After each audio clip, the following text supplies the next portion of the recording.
Hello! Nagbabalik muli ang ating live! Daily live sharing! Real talk, real life talk! Talagang real na real yan mga kaabangers. Ganyan lang talaga ang buhay. Minsan nawawala ka, pero ang mahalaga, ikaw ay nakatatagpo at Yon. natatagpuan. At Ayan. nakakabalik. Yan, nakakabalik, nakakabangon. Yan. Ayun, Siyempre, ngayong hapon na to, kasama ko ang sabi nga di ba? Kasama ko ang naglilibot ng iba't ibang bansa. Walang Ay. iba kundi si Pastor Dong. Good afternoon po, Pastor Yes, Dong. magandang hapon sa iyo, Sister Sally. At talaga pagpalain din tayong lahat, mga kaabangers, magandang hapon sa inyong lahat. At talaga tuloy ang laban, tuloy ang buhay, tuloy ang journey natin sa Panginoon. Anumang may kanta nga dyan Sabi ng kanta, anumang mangyari, maglilingkod sa'yo. Di ba? Wow. Katagalan, after 5 years, kanta kaya niya, ganun pa kaya, anumang mangyari. Yung iba hindi na anumang mangyari. May nangyari. Hindi, ang kanta ano nang nangyari. Hinahanap na pala. Mga kabangers, kahit na wala tayo diyan kanina, sandali dahil sa technical, salamat andyan pa rin kayo. Amen. At patuloy tayo mag-invite.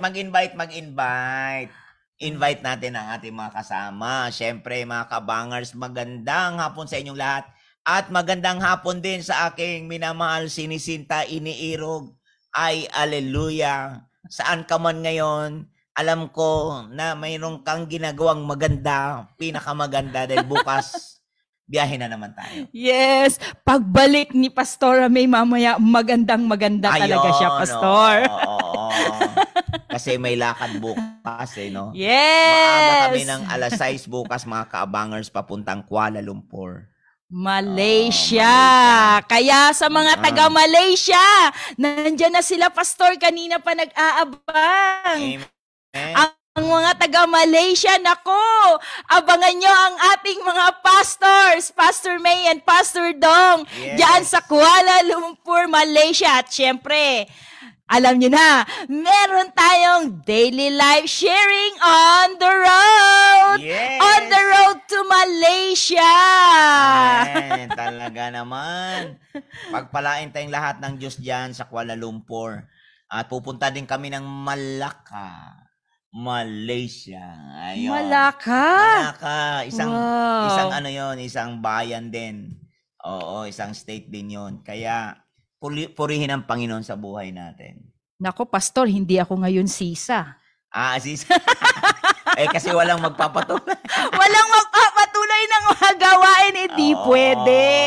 Yun. Maiwan ka muna. Baka sa akin, ibalik yung tanong ni Pastor Dong, ano nang nangyari? Kaya, tuloy ang buhay. Oo, pastora. Magiging pastora na kasi ito. Soon to be. Hallelujah. Kinilig ako bigla, Pastor. Hallelujah. Ayan. Good afternoon po sa lahat ng aming mga avid viewers sa International, Pastor. Meron tayong viewer from Kenya. Ayan, si Brother Leonard Legrand. Wow. Ayan, meron din tayong viewer ngayong hapon from Malaysia. Si Sir Carol Isaig Lichi Bakiran. Ayan. From Australia, yan, si Sister Norma Clay. Meron tayo from US of A, si Brother Joey Kaiko. Yes. At syempre, meron tayong sa iba't ibang panig ng Pilipinas mula sa Batangas, Montalban, Rizal, Parañaque, Nueva Ecija, Cagayan, Abulog, Pasig, Masbate, yun, Pastor, kanina pa sila, mga early bird ito ng mga kaabangers. Yan. Amen, talaga naman. Talaga, mga kaabangers, ito ang ating mensahe ngayon. Ano ba ang ating tema ngayon? God is faithful. Wow, the Lord is faithful. O, diba? Sabi nga ng Deuteronomy chapter 7, verse 9, therefore know the Lord your God, He is God, the faithful God. Wow. He is Wow. God, the faithful God, who keeps covenant and mercy for 1,000 generations Wow. with those who love Him and keep His commandments. Wow. Amen. Yung meaning ng the word know, sabi doon, yung alam, di ba? The faithful God who keeps covenant and mercy for 1,000 generation to those who love Him and keep His commandments. Therefore, know the Lord. The word know the Lord, the word know means yada.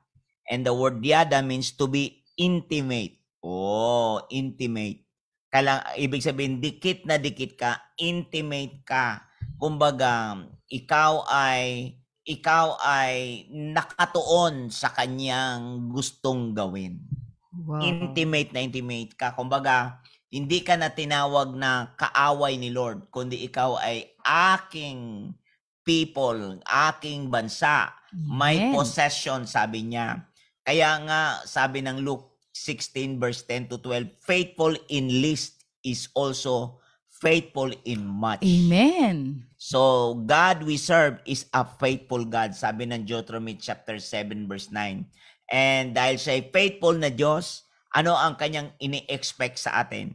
He expects us to be faithful also. Amen. O, di ba? Ikaw ba na nagmamahal, di ka rin ba nag-iisip, magmimiti na dahil sa pag-ibig ko sa iyo, dahil may tinanim ako sa iyo, hinihintay ko mula sa puso mo na walang pilitan. Faithfulness ka rin, faithful ka rin ba? Amen. 'Di ba? Yung faithfulness is that qualifies us for promotion and reward by God. Amen. Ayan 'yon. Kaya kung makikita mo na ikaw ay, dahil ikaw ay tapat, the word faithful means trustworthy. The word faithful means, sa strong means reliable. Wow. The word faithful means consistent in fulfilling responsibility. Consistent. Yun yung nandoon yung iyong pananatili. Alam mo, sa lahat ng ating gagawin, mas madaling lumakad, madaling maggumalaw, madaling tumakbo, Amen. pero ang pinakamahirap yung manatili ka. Amen. Mahirap yung manatili ka. Kasi biro mo, wala kang galaw, manatili ka lang. Ang hinahanap ni Lord, mag-abide ka sa akin, manatili ka sa salita ko, at manatili ako sa iyo. Anuman ang hingin mo ay ibibigay ko sa iyo. So sa madaling sabi, yung pananatili, merong tinitingnan si Lord dyan. Una, yung kondisyon ng inyong puso. Amen. Tinitingnan ni Lord ang kondisyon ng ating puso. Ang kondisyon ng ating puso ay, ito ba ay ibinibigay ba natin ano ang gusto ni Lord? Binibigay ba natin yan? Ano ang kanyang kalooban? Binibigay ba natin yan? Kaya yung Galatians 5:13, you had been called into liberty. By love, serve one another. Amen. By love, serve one another. Yan yung liberty. Ang meaning din ng salitang liberty means unrestrained freedom. Di ka nakagapos na kalayaan, hindi nakagapos, hindi ka pinilit. Hindi po, yan ay kusang loob na ginagawa mo. Kaya yung faithfulness ay, yan ang nagka-qualify sa atin for promotion and for victory. Yung reward ni Lord sa inyan. Yung salitang liberty means no longer a slave. Free to go. Free to go at pleasure. Ikaw ay gumagalaw ng buong kagalakan. Masaya mong ginagawa. Yan ang malalim na kondisyon ng puso. Masaya mong ginagawa ang isang ginagawa na kung saan na alam mo si Lord ang iyong nadadalang mapatuwa. Pag meron ka niyan, ang grasya na yan, ay nako, kahit saan ka magpunta, ay talagang ang Diyos ay mapapatuwa sa iyo. Amen. Pangalawa, kung makikita nyo po ng salitang faithfulness, pangalawa, di ba? Ito yung service. Di ba? Sabi ni Apostol Pablo sa 2 Corinthians 8 verse 5, binigay nila ang kanilang sarili una sa Diyos. At pangalawa, ibinigay nila ang kanilang sarili sa amin, faithful service, by the will of God. By the will of God. Yung faithful service. Alam mo ba, mga kaabangers, kung gusto mong makita ang dalawang lingwahe ng langit, dalawa lang naman paniniwala at paglilingkod. Yan ang isa sa mga currency. Dalawang lingwahe, dalawang currency ng langit. Paniniwala at paglilingkod. Kapag naniniwala ka, iyan ang access sa iyo ng himala. Umpisa ng himala. Pangalawa, kapag naglingkod ka, ay talagang may gantimpala. Pag naglingkod ka, may gantimpala. Halimbawa, sa paglilingkod mo sa tao, meron kang reward. Meron kang reward. Kahit maglingkod ka sa trabaho mo, magtrabaho ka, meron kang sweldo. Pero pag wala na ang paglilingkod, do not expect ng reward. Kasi yung faithfulness na yun yung kondisyon ng puso. Yun yung katayuan ng puso. Yun yung kalagayan ng puso. Diba? Sabi nga ng 2 Corinthians 16 verse 9, na ang Diyos ay tumitingin to and fro. Tinitingnan niya ang lahat at siya ay nakatingin doon sa mga taong na ang puso ay nakatuon sa Kanya. Faithful to Him. Faithful to Him. Kaya nga yung service na ito ay genuine na paglilingkod na ito ay kaakibat doon ang responsibility.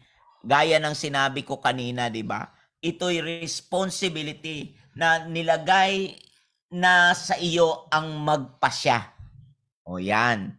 Yun yung ikaw ang nagdi-determine. Ikaw ang nagpapasya sa Kanya. Nagpapasya na gawin mo yan. Yan ang faithfulness. Kaya may nakakita o wala, gawin mo lang yan. Gawin mo lang yan kasi ang Diyos ay ika-qualified ka niyan.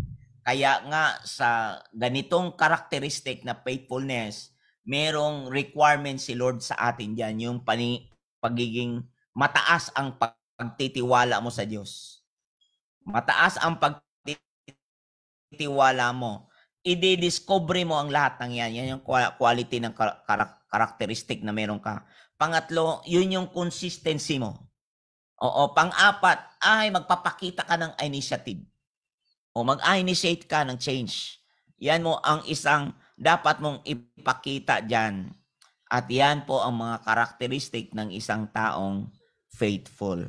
Kanina, dalawa lang yon. Yun yung pag meron ka niyan, may malaking mataas ang iyong pagkilala kay Lord. Ibibigay mo talaga ang iyong sarili faithfully sa Diyos. Pangalawa, maglilingkod ka. At ano ang karakteristik niyan? It requires yung servant heart na yan. It requires na mayroon kang expectation na mataas. It requires na maging consistent ka dyan. It requires na initiator ka for productivity. Maging productive. At pinakalas ay nandoon yung quality na paglilingkod na kahit anong mangyari ay tapat ka dahil ang Diyos sa iyo ay tapat. Purihin ang Diyos. Sister Sally, napapastora. Amen and amen. Grabe, no?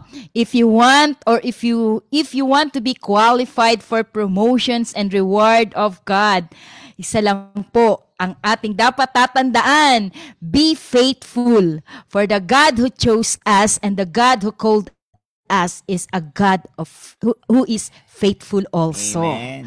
Wow! At ang faithfulness natin, grabe, sabi nga kanina, nagmamanifest o naipapakita natin yan through serving others and through our faithful serving in our God. Yan!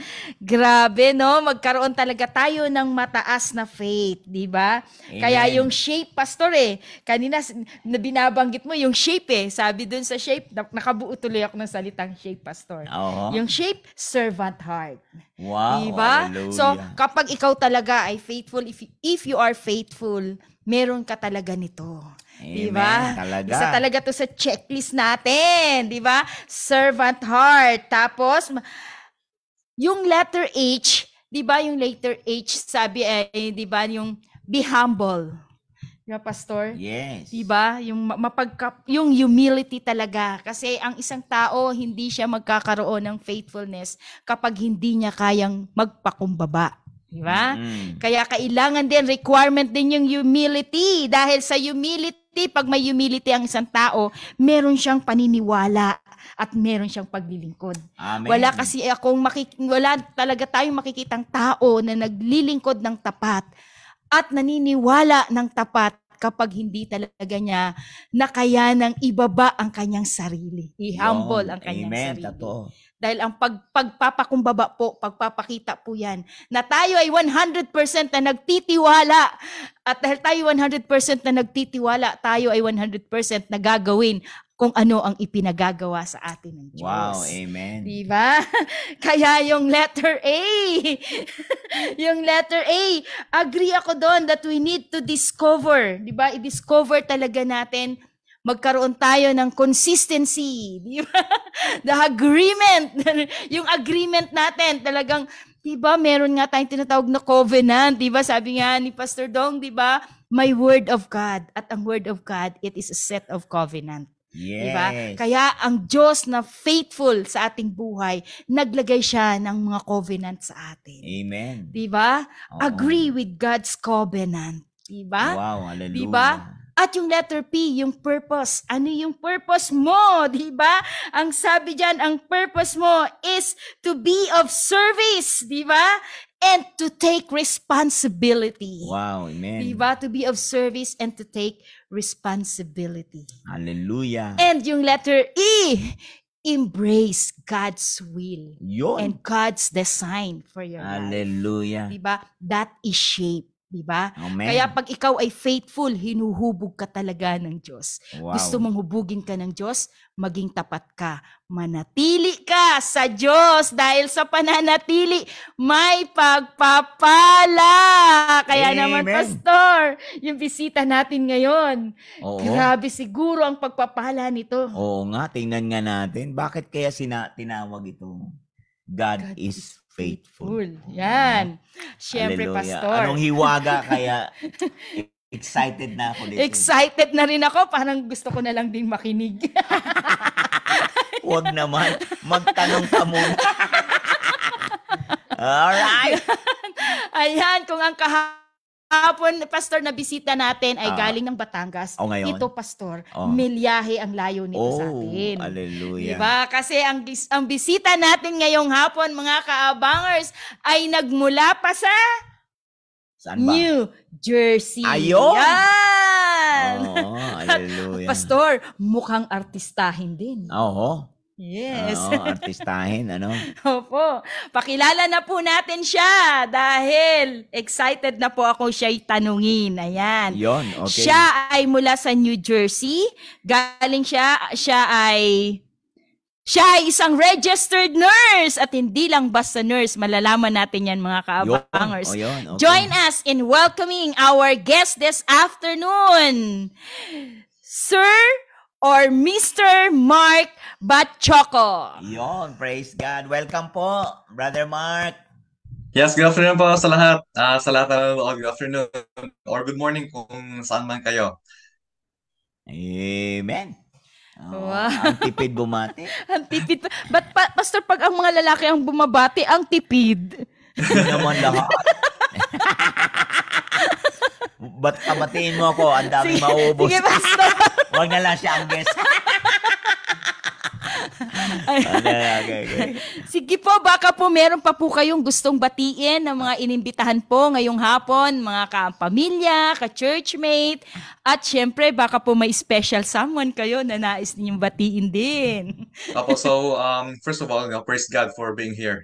It's really a privilege of mine, to be invited kasi I was just invited through a friend na pastor din, si Pastor Marvin.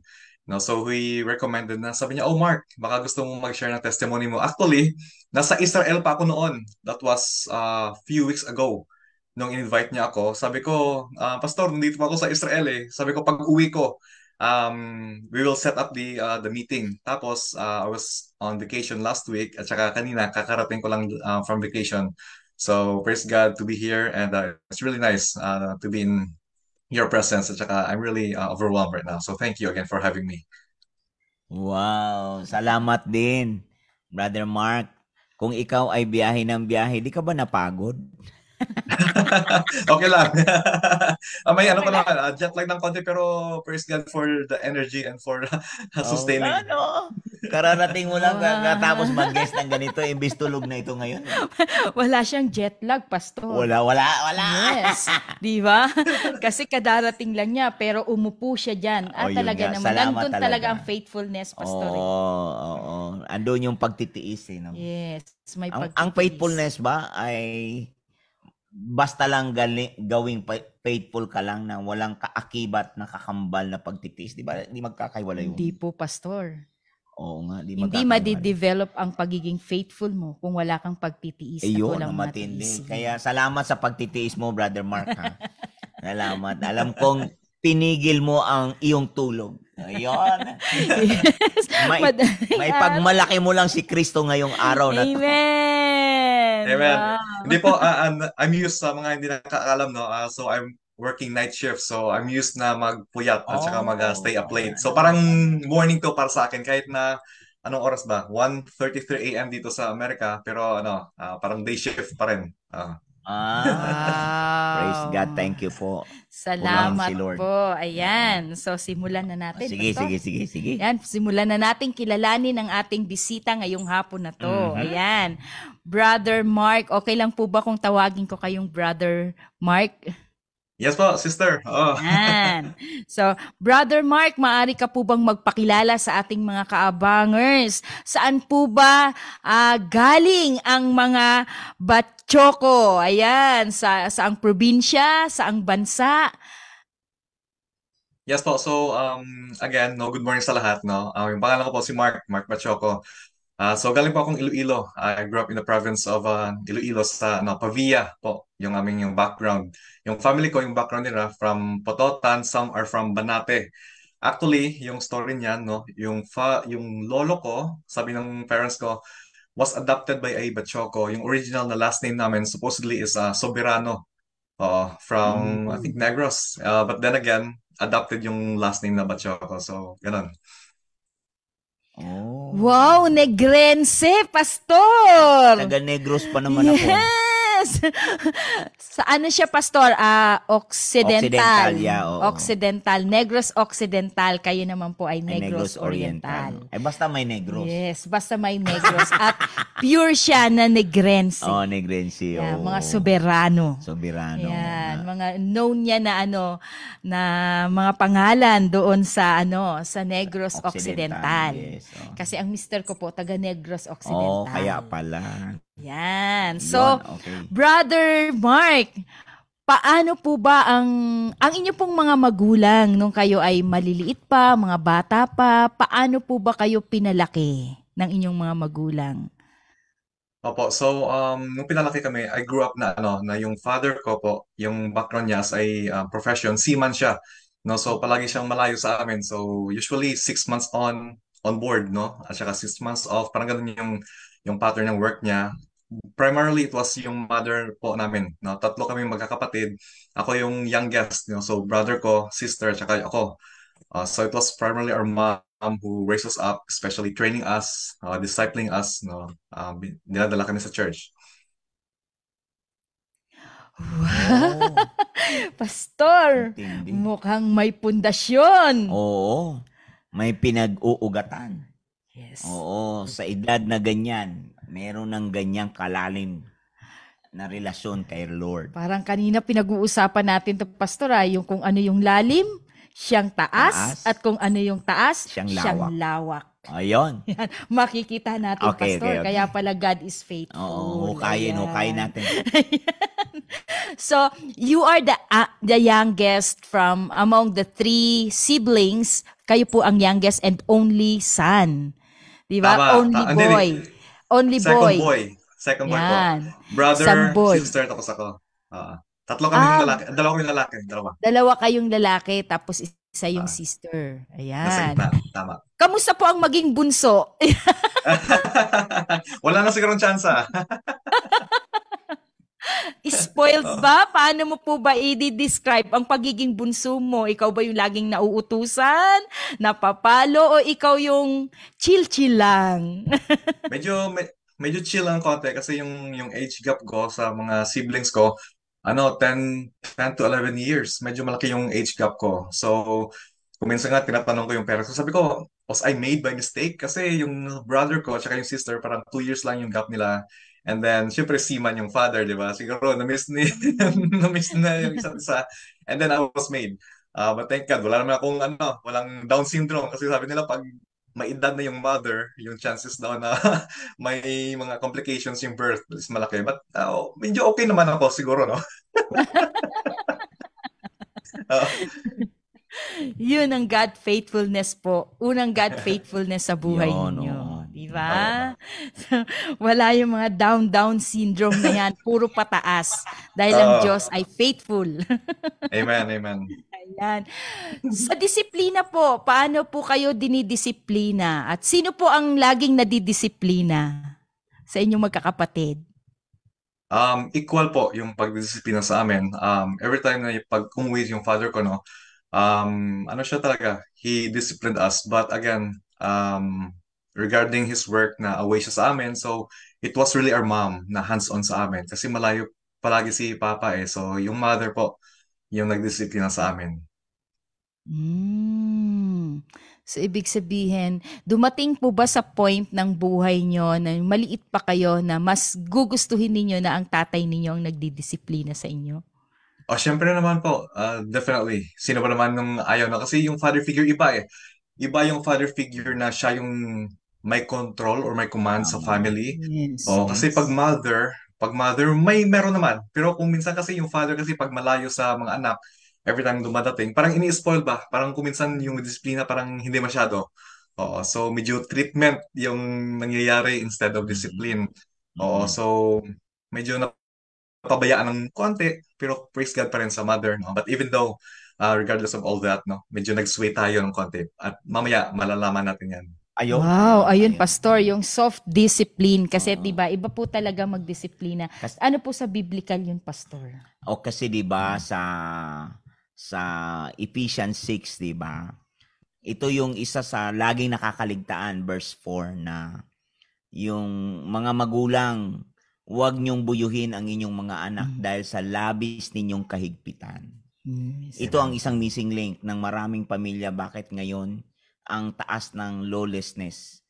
Kasi sabi diyon ay sa halip, ito ang dapat idagdag sa lahat, sa halip palakihin ninyo sila sa aral at tuntunin ng Panginoon. Yes. Yun ang isa. Yung provocation na yon, yung minsan ay isa din sa kulang ng marami ngayon at minsan yung sobra din na puprovoke ang mga bata. Meron din naman sa sobra ding lambot to the point na ang bata din ay napapamper. Hindi rin maganda. So kaya kailangan mag-blend yung feminine side ng nanay at yung masculine side ng tatay. Kaya nilikha yan ng Diyos kasi para ma-download yung tamang ingredients sa pagbubuo ng mga anak. Amen. Kaya kung puro feminine side, kaya alam natin ang babae malambot. Di ba? Soft. May yung soft side ng babae. Aminin natin, ang babae, yung mga bata ay galing yan sa pusod lang nila, pinutol lang yan. Kaya iba ang treatment ng nanay. Ang tatay, consistent yan.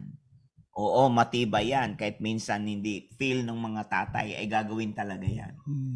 Oo, feel or di feel ng tatay, gagawin yan. Yun yung masculine na yung tibay ng tatay.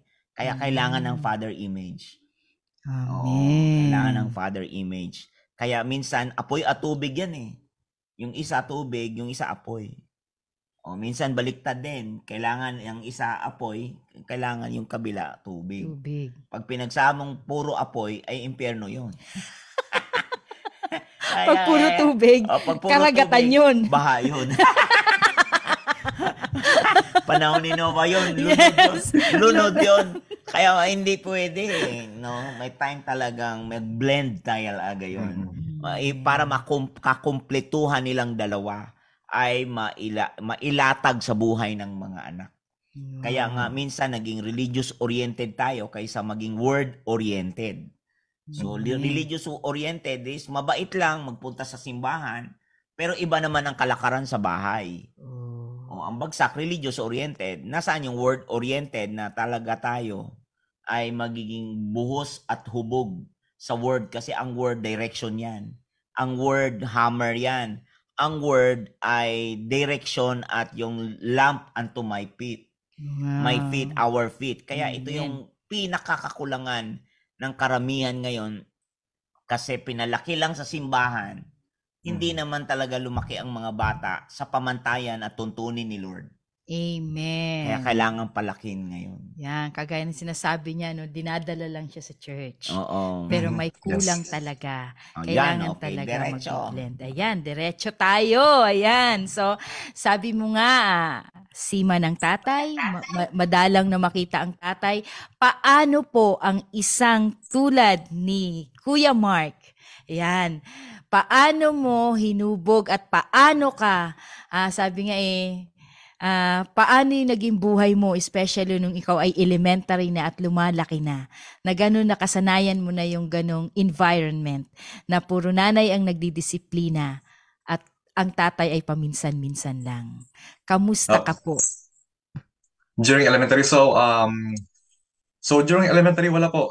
Just like you said, no, it was really well said and placed yung yung sinabi nyo na madalas lang makita yung father at saka napaka-importante talaga na to have that father figure kasi 'di ba sa Bible yung roles of the father is not just to provide yung physical need ng bata, ng asawa, but they should be like the priest, the shepherd ng family nila and lead them to Christ, no?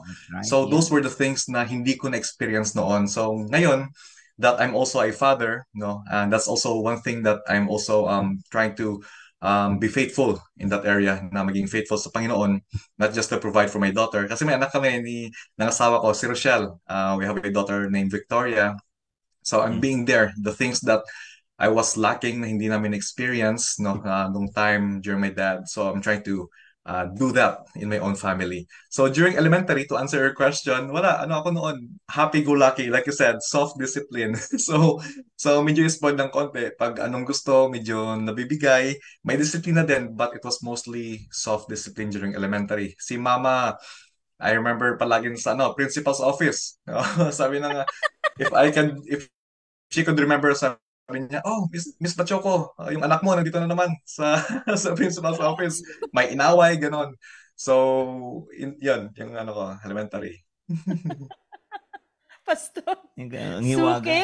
suki ng principal's office. Ang hiwaga ng buhay, alam mo, Brother Mark, ang hiwaga talaga ng buhay. Kasi, kadalasan, kami ay namaltrato, kami ay ganito, sobrang higpit.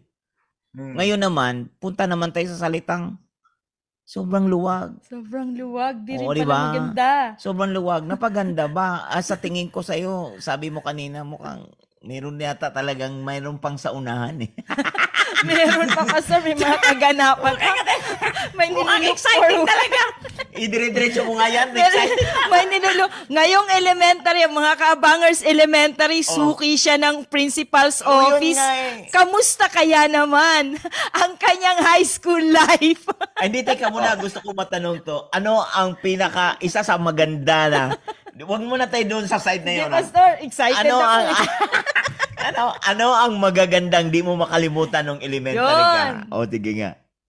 Elementary, siyempre, mag-cutting classes, yun yung pinakamaganda.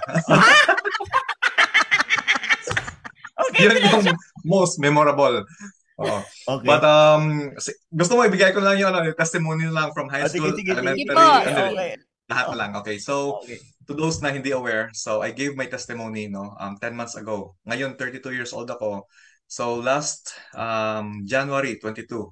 But before that, last year, tinanong ako ng asawa ko, sabi niya, "Oh, magbe-birthday ka. So, ano yung plano mo? Anong plano mo sa birthday mo?" Sabi ko, magbibigay ako ng testimony.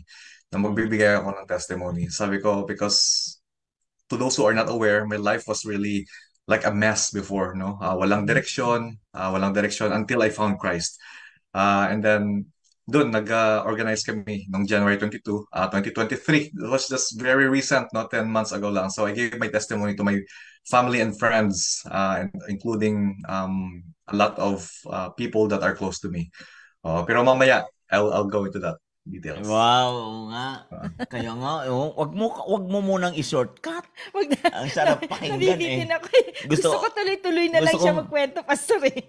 Sige, sige. High school naman, okay. Ang iyong High school. magandang ang ano muna ang magaganda nung high school. Yes.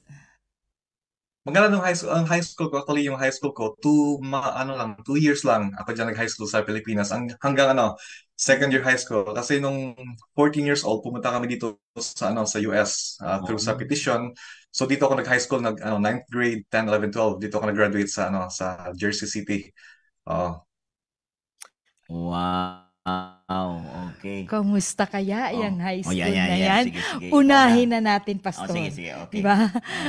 Laman ka pa rin ba ng principal's office nung high school ka? Sa high school sa Pilipinas, oo. Pero dito sa Amerika, medyo nag-mature na ako ng konti. Lalo mo. Medyo nag-mature ng konti. So hindi ako suki sa principal's office dito kasi yung mindset ko, sabi ko I have to change my lifestyle. Kasi dito medyo na homesick ako kasi malayo ka sa mga friends mo, malayo ka sa natural na environment mo. At saka napakaayaw ko mag-English noon. Oo. Gusto ko lang umuwi ng bahay, mag-school, bahay, ganun lang. Wow. Pastor, mukhang yung high school niya na iba, nagkaroon ng change yung atmosphere niya. Oo nga. Challenges. Yan. So siguro, Pastor, magdidig tayo more on challenges. Sige. Sabi mo kanina, ayaw na ayaw mong mag-Ingles. Kasi nga, di ba, from Philippines to America, natural, talagang i-required ka kasi language barriers. Paano nyo po na-cope up yung language barriers na yan? Yes, actually, pina-enroll ako nila ako sa ASL, ESL, English as Second Language. Nako. So, to cope up yung language barrier, no, hindi naman mahirap, no, to learn the English kasi dyan sa atin sa Pilipinas, no, English is taught widely.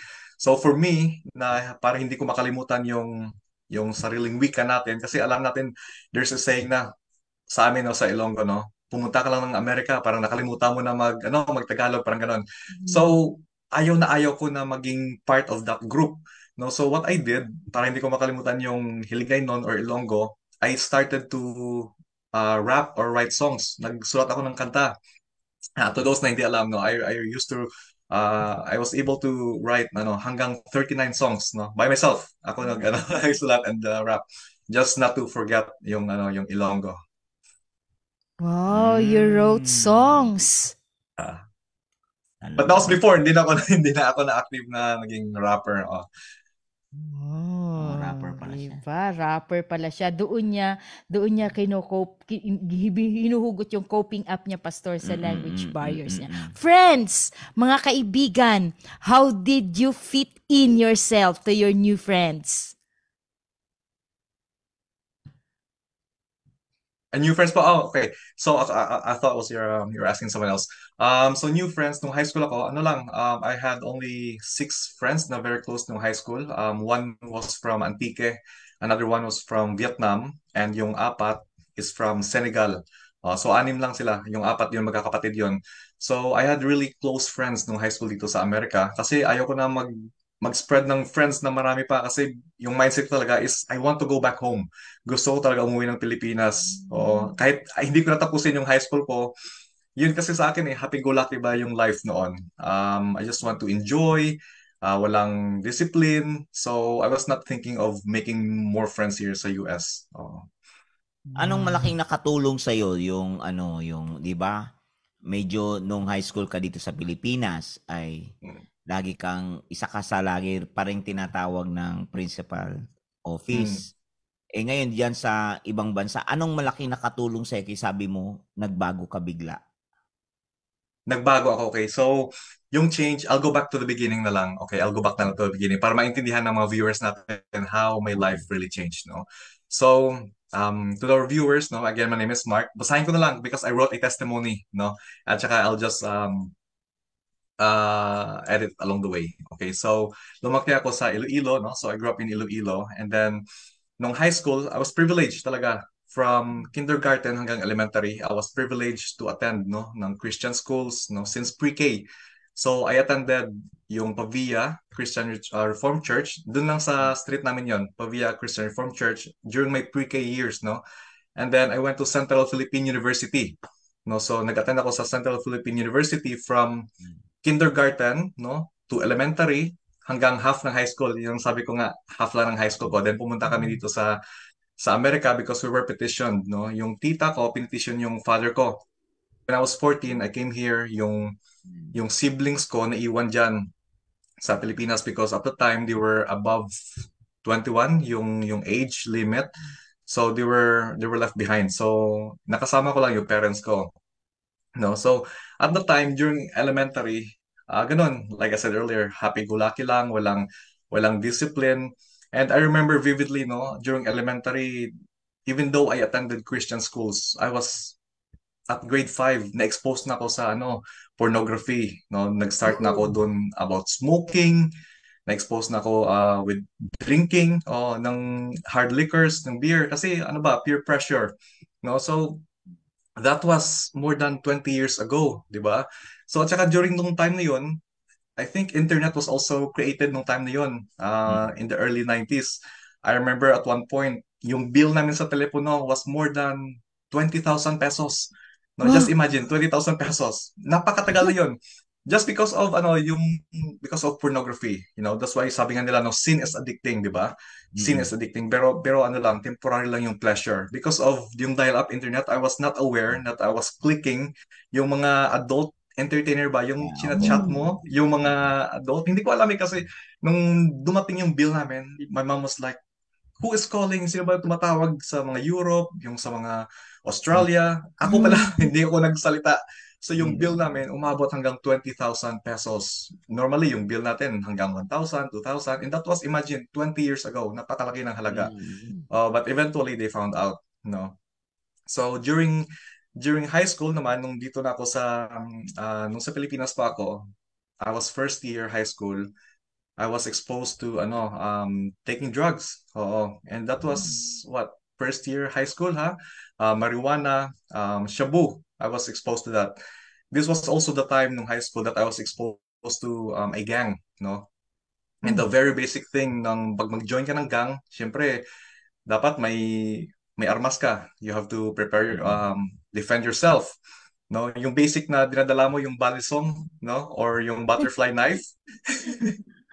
Balisong. Imagine Christian ito na student, ha. And kung may pera ka ng konti, syempre mag-iipon ka because yung mga kasama mo may baril. So you really have to defend yourself kasi yung kalaban nyo hindi basta-basta rin yung dinadala nila. And that was years ago, no? High school ka nun, ha? High school ka. High school, pastor. High school talaga. No, and even nung college ako kasi dito ako nag-college diyan sa Pilipinas ako nag-college, no. And even in college diyan sa Pilipinas, nagdadala ako ng baril. Oo. Because kasi member ako ng gang, syempre ayaw mo na pariwara ka, wala kang self-defense. You have to defend yourself. Marami kang kalaban. You're aware na maraming nag-hunting sa'yo. So you really have to defend yourself, no. And that was years ago. Grabe, no?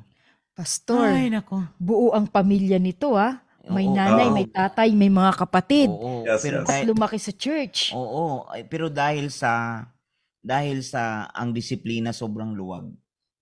O walang disiplina sa madaling sabi.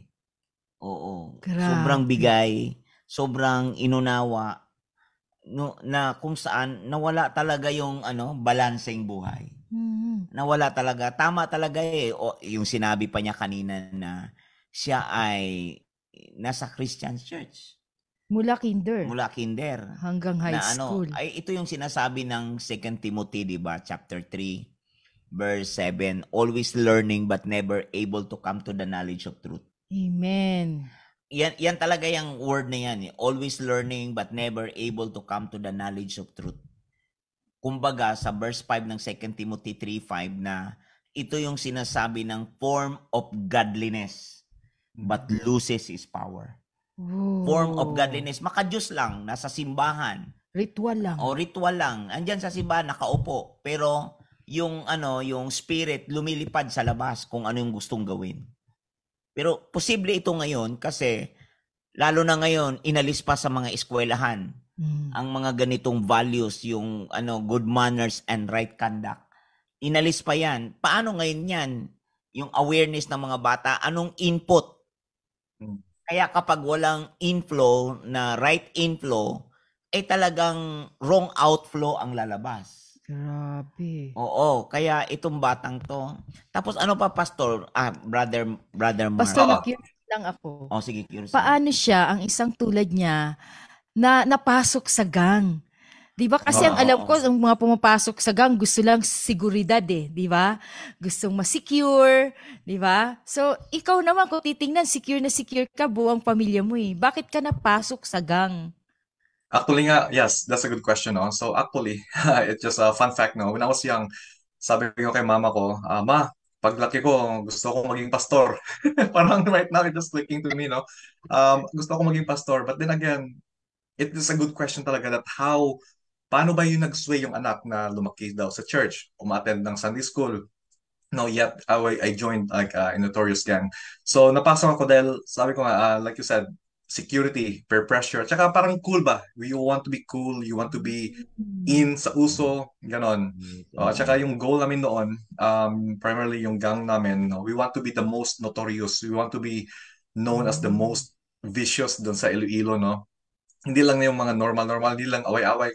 Kung pwede patayan, we will join, we will find someone to hurt. Yun yung motive namin noon para we will be feared, no? Kakatakutan kami ng mga tao. Parang ganon.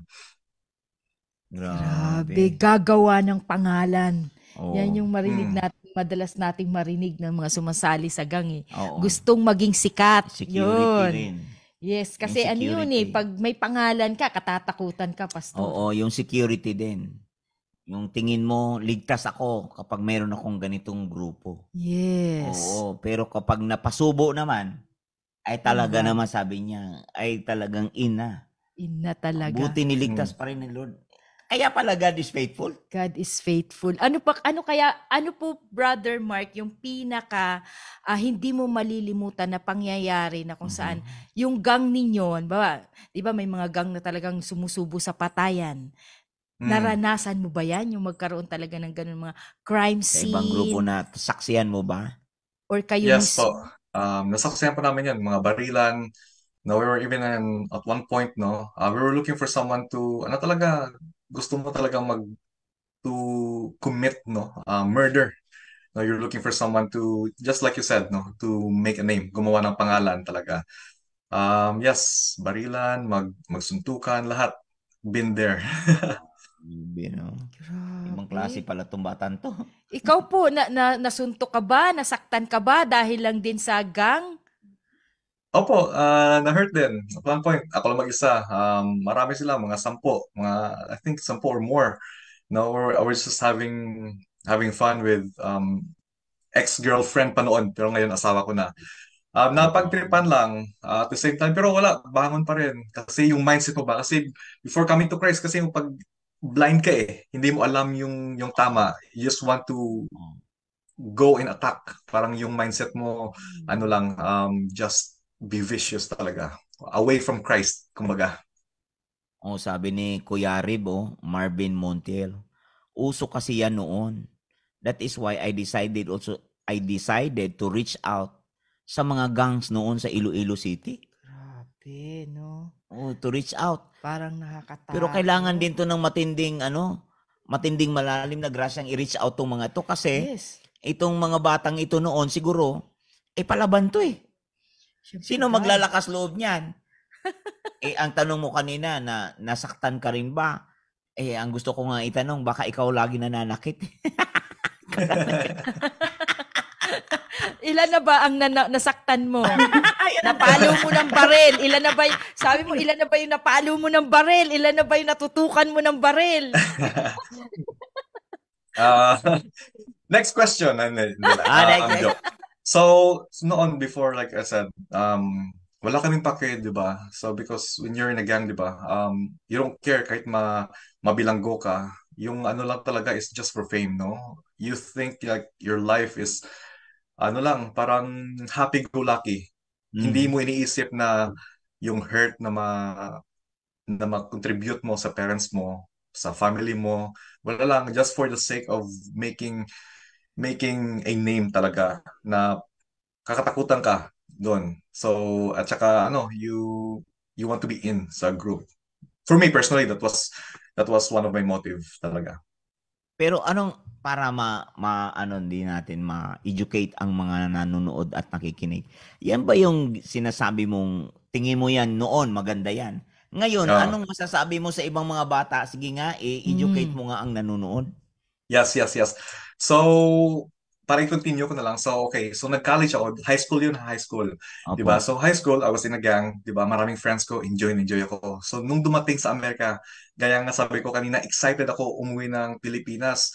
So, to those who are not aware, dito sa Amerika, pag ano ka na, pag senior, 'di ba? Kukuha ka ng test para entry mo para sa college, 'di ba? Dito tinatawag namin yung SAT score. Yung most students dito, they do their best para makapasa or they try to get as high as they can para ma-enroll sa mga universities, they can get Mm. scholarship. Pero imagine, ako yung kumuha ako ng SAT exam, it took me siguro mga 1 hour. Yung ibang bata, 6 hours, matagal. Kasi my Aha. goal talaga is umuwi ng Pilipinas, babalik sa grupo ko, babalik sa mga friends ko, mag-happy-go-lucky. No, that Mm. was really my goal. So anyway, nung nag-graduate na ako ng high school, nag-college na, doon, umuwi ako ng Pilipinas, no? Umuwi ako ng Pilipinas and my situation got worse, no? My situation really got worse, no? So, yung first na ginawa ko nung dumating ng Pilipinas, nag-enroll ako sa College of Nursing, no? At saka yung ginawa ko, the week after, nagpatato ako. Nagpatato agad, Oh. no? So, yung money yung pera na inipon ko, nagpatato ako. Siguro mga 6, in one day, no? In one day. Hindi ko sinabihan si mama, no? Sabi ko, Mm. at one point, pumunta kami ng beach. She was like, "Oh, bakit hindi ka dito, ano, why are you not swimming with us?" No, sabi ko, um, may henna yung katawan ko. Sabi niya, henna ba yan? Hanggang na find out niya na tattoo pala yung ginawa. So, she was really disappointed at the time, no? So, nung nag-college na ako sa Pilipinas, I was back in my old lifestyle, no? Just a couple months ago, no, nang dumating ako, just a couple months after na nag-enroll ako sa College of Nursing, I was involved again to the fight kasi remember, I was in a gang nung high school. So parang balik yung mentalidad ko, balik naman sa pagiging war freak. 'Di ba? Naghahanap parang your urge to find Mm. someone to devour, parang ganun ba? Mm. Bumalik 'yun. No, so after that incident, no, pinabalik ako agad ng father ko dito sa Amerika kasi parang binalita ako sa news. No, I don't know if you're Mm. familiar of Bombo Radio. No, Yes. so I was Bongo. aired on Bombo Radio for doing something, no, mischievous dyan sa atin sa Iloilo. So my dad was really pissed, no? Galit na galit siya kasi imagine mo, he cared for me, nagtrabaho sila, tapos end up, I was just living my life na parang walang silbi. No, I was just having fun. So, pinabalik ako dito sa Amerika because they care for me, no? So, nag-promise ako sa kanila. Sabi ko, "Ma, pa, no, I'm sorry. But I'm not really sincere nung sa sorry ko. Sabi ko, I'm sorry, I'm not gonna do it again, no? I'm not gonna do it again." So, I was really pleading na pauwiin ako sa Pilipinas na magbago. So, ganun, pinauwi ako ng Pilipinas. Nung pinauwi ko sa Pilipinas, ganoon pa rin yung lifestyle ko. No, I was involved again into accidents. No, I was just drinking. No, I was just getting drunk kahit may klase. No, sabog. No, I was into drugs. I was into a lot of things na hindi mo ma-imagine.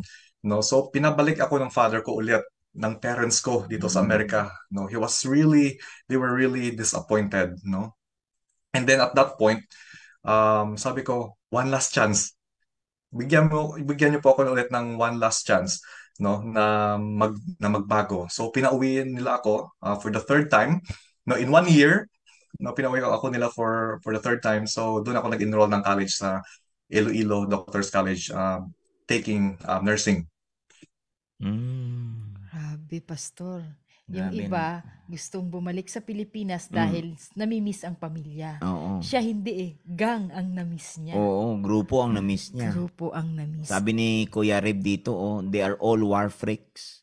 Iba ang spirit na nagdadala sa kanila. Demonic talaga. But they need Jesus. They need an encounter with God. Amen. Kanina naman sabi niya, Thank you, Kuya madalas Rib. sabi kanina, hindi mo raw kasi naranasan maghirap, kaya happy-go-lucky ka. Oo, sabi kanina ni Sister Geraldine. Oo, maamo. Opo. Maamo yung mukha ni... Akalain Maamo mo yung yan, mukha. oh, O, sa yan, amo oh. ng mukha. Akalain mo yan sa amo ng mukha. Kasali pala sa mga kagulo. Nakasmile siya pero nanununtok pa. Nanumbag na gali siya. O, kasi Ilongga rin to eh. Ilonggo. Nakasmile siya pero nanumbag na gali siya. Isogid Ilonggo. Pero pastor, yung isog, dalawa ang kahulugan niya. Ano? Yung isog po, ang isog, yung matapang na hindi ka maglilikha ng gulo. Oo, Naghahanap ng gulo. yung isang isog. Yung isang maisog talaga, pastor, yung umiiwas sa gulo, yun talaga yung matapang. Yun yun talaga ang yung tunay na matapang. matapang. Iiwas ka sa gulo. Ibig sabihin, Oo. nakokontrol mo yung sarili So ang mo. tapang hindi lang nasusukat dahil malakas ka sa gulo. Yes. Kundi tapang din yung marunong kang umiwas sa gulo. Amen. O, tapang din yun. Tama. Diba? Ilang taong ka nun, Kuya Mark, yung mga time na yon? Noong mga time na yun, I was 19, no? I was 19 years old to 21 yung time na yun. And then nung bumalik ako ng Pilipinas for college, no? Like sinabi ko kanina, my life got worse. Akala ko mag-improve, but my life got worse, no? To the point na yung allowance ko, kasi nung time na yun, yung parents ko nandito sa Amerika, yung brother ko, siya nang nagbibigay ng allowance dahil sa family business namin. And during the time, no, I was really into partying, wala akong pake. To the point na yung allowance ko, kinat off niya. Wala akong allowance. I didn't receive anything. No, even mag-steal na ginawa ko. Yung Na- yung steal that I mean is, you know, yung may family business kasi kami. Yung crudo or yung fuel ng truck namin, sinasiphon ko para lang maka-party mode ako. Hinihigop Yun mo, yung stealing. hinihigop. Hinihigop pa yun. Yung higop Nilagay sa nila, ano? iba yung time na yun, no? Hinihigop Yung para sinasabi ko. ilagay doon sa another tangke. Para Okay, ibenta. tama. Hindi ko naman binebenta, pero yung goal ko lang talaga is just to go out and have fun. Kahit wala na akong allowance, no? Madalas umuwi ako ng bahay mga 7 a.m. Galing ako dun sa mga from bars, from clubs with my friends. So pag umuwi ako ng syempre lasing. Edi yung mag-park ako, ipapark ko lang yung sasakyan namin, yung family car, next to our truck. Tapos sinasiphon ko, hinihigop yung gasoline. Back to party mode na naman. So, nung time na yon, I thought life was just like a game, no? Hindi ako natakot na ma-jail, mabilanggo. Kasi sa isip ko, mahal naman ako ng parents ko eh. No, they will bail me out. Oo. Bibigyan naman ako nila they will bail me out, no? Hindi, wala akong pake talaga pa. Kasi alam naman yung mga Pilipino, patay na pa kung patay, di ba? Yung kadalasan na marinig rin. Patay na kung patay, buhay kung buhay. No, walang direksyon. No, so even though I claim to be a Christian, no, but I was living like an atheist, no? Even though na since elementary, high school, college, attending Christian schools, dinadala ng mother ko sa Sunday service, pero wala pa rin. I was living like an atheist, no? So kaya nga sabi ko dito sa testimony ko, the description of an atheist from the Webster Dictionary is a person who does not believe in the existence of a God or any gods. No, because if you believe there is a God, if you believe that there's a God, you will love him, you will fear him, and you will obey him, And I was not doing any of those things, diba? So that's why earlier I said, I was living like an atheist, kahit na I claim to be a Christian. So after na nag-graduate ako ng college, na-meet ko si Rochelle nung first year kami. We got married. We got married. After nun, bumalik ako ng Amerika kasi citizen ako dito. So nagpakasal kami, dinala ko siya dito. And this is where my life started to change, Not because na bumalik ako ng Amerika and got a job was the reason that my life improved, but only because by His grace, talaga, by His grace and mercy alone that my life changed, And let me repeat that sa mga viewers, let me repeat in case na naputol yung internet connection, my life changed Not because na bumalik ako ng Amerika or because nurse ako or nandito ako sa Amerika. No, hindi yan. Because, I don't want to take the glory away from God alone. No? My life changed because of Him. And let me explain. So, nung nandito na kami sa Amerika, nung first na trabaho ko, first salary, ha? Yung first salary, bumili ako ng Bible. Yan yung nangyari. Yung Mm. first salary ko, bumili ako ng Bible. Sabi ko kasi, alam ko naman yung tama eh. Alam ko naman yung mali. It's just that, no, I was not applying, no, what I have learned. No, at saka iba talaga na ikaw yung nagbasa. Hindi lang umaattend ka ng church at saka nag-amen ka lang after ng service, no, and just going with the flow, no. So, yung first salary ko, bumili ako ng Bible, no. This is where my life started to change talaga. At one point, I remember, no, yung wife ko nagtrabaho. Tapos I was all by myself sa bahay. No, sabi ko, Lord, I really want to know you. No, I really want to know you. Because I'm living like a hypocrite, no? Kine-claim ko na Christian ako. I thought I'm better than other Christian under the umbrella of Christianity. Sabi ko, hindi naman ako RC. Alam niyo na yung meaning niya. Ano ako RC or ibang denomination. Sabi ko, Christian naman ako ah. I thought I was better than everyone else. But the moment I started to read the Bible and ask for His help, I really humbled myself. Grabe yung iyak ko. I felt like the Holy Spirit talaga, no, convicted me, especially nung nabasa ko yung Galatians, no? Mm. Yung sa Galatians 5:19 to 21, let me just share, no? Yung sa Galatians 5:19 to 21, yung sabi niya, no, when you follow the desires of your sinful nature, ano pala ito, from the New Living Translation, the results are very clear. Sexual immorality, impurity, no, lustful pleasures, idolatry, sorcery, hostility, quarreling, no, jealousy, outburst of anger, no, nako, Mm. selfish ambition, no, dissension, division, envy, drunkenness, wild parties, no, and other sins like this. Let me tell you again, as I have before, that anyone living that sort of life will not inherit the kingdom of God. God. So nung nabasa ko yung verse na ito, no, sabi ko, wow, lahat nito nilabag ko. No, I'm guilty of all of this, no? And wala may nagturo sa akin ha, hindi ko narinig sa kung kanino. It was just by the grace of God na sabi ko, Lord, I want to know you. And until na napunta ako dito sa verse na ito, it really convicted me na yung last part na anyone living that sort of life will not, no, inherit the kingdom of God. So, natakot ako, pastor, no, natakot ako, sister. Sabi ko, will I obey this, no? I-obey ko ba ito or will I become my own God? No? So, doon ako na-intrigue na magbasa. And then, I'll continue again later on. Amen. Grabe, Kaya may Pastor. kita mo rin na sa Galatians 6:8, di ba? Na kapag nagtanim ka, ang itinanim mo ay puro pagpapaunlak sa gawa ng iyong laman. Sabi doon sa Galatians 6:8, di ba? For he who sows to his flesh will of the flesh reap corruption. Kaya yung bunga ng espiritu kanina, anger, lahat yun. Maririp mo yun, aani mo lahat yun.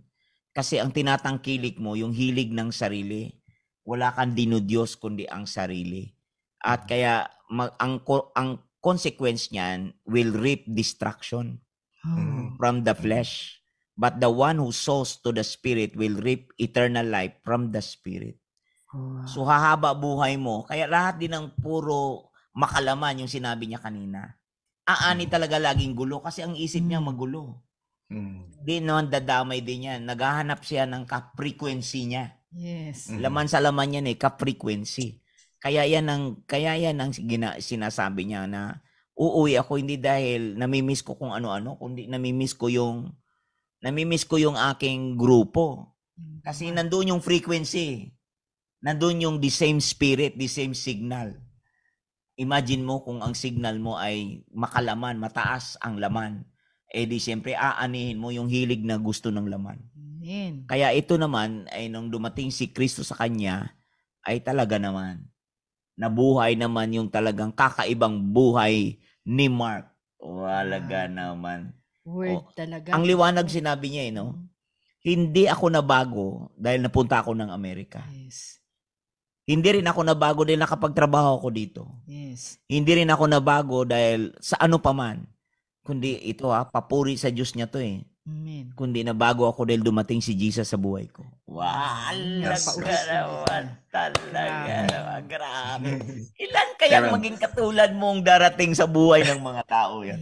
Amen. Ilan kaya talagang tama lang Ah, ikaw din ang isa sa mga in-interview ngayon eh. Ang daming may encourage Yes, na ito. grabe, no? yes. Lalo na mga magulang na namumblema sa mga Sa anak. mga anak. Talagang Diyos lang talaga. Di ko ma-imagine, Brother Mark, ang Mm. saya ng puso kong marinig ka. Di ko ma-imagine na nasa loob ka ng Christian school. Mm. Masabing per se Christian school. Mm. Pero ang ginagawa mo, puro kabuktutan, puro kabaliktunaan, puro kabaliktaran.